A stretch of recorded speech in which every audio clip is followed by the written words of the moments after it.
আসসালামু আলাইকুম। গাছ লাগান, পরিবেশ বাঁচান। এই স্লোগানটি আমরা ছোটবেলা থেকে স্কুলের বই খাতায় পড়ে আসছি। কিন্তু দুঃখের বিষয়, বড় হয়ে আমরা অনেকেই সহজলভ্য জিনিসটি ভুলে যাই।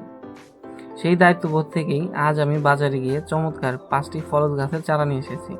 এর মধ্যে রয়েছে আমের ২টি সেরা জাত আম্রপালি ও হাড়িভাঙা, টক মিষ্টির দারুণ কম্বিনেশনে কামরাঙ্গা এবং গরমে তৃষ্ণা মেটানোর জন্য রসালো জামরুল, আর আমার প্রিয় মিষ্টি লিচু।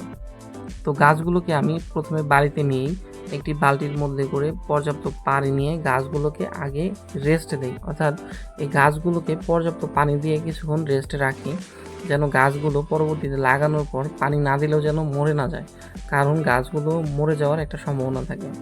তো সেই ক্ষেত্রে আমি পরপর ৫টি গাছই আমি সুন্দর করে ভিজিয়ে নিই, পর্যাপ্ত পানি দিয়ে নিই।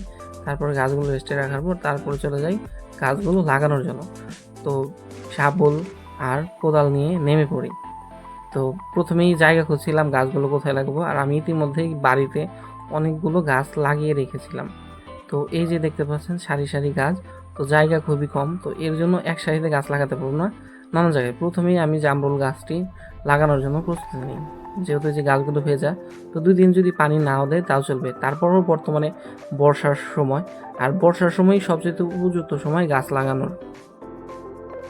পরিবেশ রক্ষার পাশাপাশিও আমাদের সুস্বাস্থ্যের জন্য ফলের গুরুত্ব অপরিসীম। ফল আমাদের শরীরে প্রয়োজনীয় ভিটামিন, মিনারেল আর রোগ প্রতিরোধ ক্ষমতার যোগান দেয়। এই গাছগুলো শুধু আমাদের চারপাশের বাতাসকে বিষমুক্ত করবে না, তীব্র তাপদাহে একটুকরো শীতল ছায়াও দেবে। তাছাড়াও অক্সিজেন সরবরাহ, বায়ু শোধন, তীব্র তাপদাহ, নিয়ন্ত্রণ, জলবায়ু ও বৃষ্টিপাত নিয়ন্ত্রণ, মাটি ও ভূগর্ভস্থ পানি রক্ষা, ভেজালমুক্ত পুষ্টির যোগান, মানসিক প্রশান্তি, ঔষধি গুণ সব ধরনেরই আহ, এই গাছ থেকে আমরা পাই। তারপরেও পশু পাখির আশ্রয়স্থল, আর্থিক সাশ্রয় হয়, কারণ নিজের গাছের ফল কার না খেতে ভালো লাগে। গাছ আমাদের বেঁচে থাকার প্রধান উপাদান অক্সিজেন সরবরাহ করে এবং পরিবেশের ক্ষতিকর কার্বন ডাই অক্সাইড শুষে নেয়। চারপাশের তাপমাত্রা কমিয়ে তীব্র গরম ও তাপদাহ থেকে স্বস্তি দিতে গাছের ভূমিকা অপরিসীম। আসুন স্লোগানটা শুধু বইয়ের পাতায় আটকে না রেখে নিজের ঘরে, ছাদে বা আঙিনায় ফিরিয়ে আনি। আমি তো শুরু করলাম, আপনি কবে শুরু করছেন? ভিডিওটি ভালো লাগলে শেয়ার করে বাকিদেরও গাছ লাগাতে অনুপ্রাণিত করবেন।